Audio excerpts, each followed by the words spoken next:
Okay, y'all, so this is going to be my meatballs part 2 video, and I'm going to batch a couple of different things. It's not the most efficient way to actually cook them if I was cooking them, but I got a couple of very large kale leaves here. I've got my bright white Swiss chard, so it's like different colors, okay? And then I also have mixed in here a lot of dandelion greens that were in the garden area, where the birds haven't been foraging over in that area, so I do got to wash this stuff.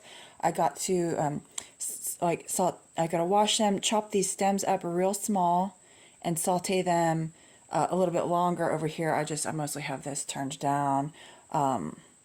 Saute those bits a little bit longer so that they're not too firm inside of the meatballs. Okay, and then here I have my old-fashioned oats. Because I'm doing 3¼ pounds of beef, I just added this whole thing as $1.89.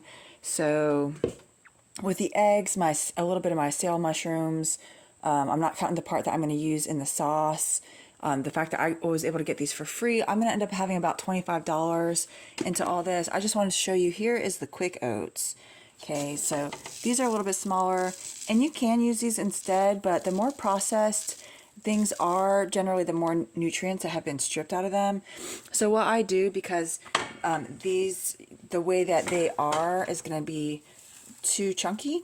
So I grew up just learning to you just crush these by hand, much finer. I do have a grain mill that I can run these through. I've got some peas in there I got to finish grinding right now. I don't expect most people to have a grain mill, but usually, you know, I'm taking the video right now, I use both hands to just crush these, okay? And then after I cook everything with the greens in here, I let it cool a little bit. I can add my salt and my pepper, and since I'm not using fresh garlic, my garlic powder to this mix.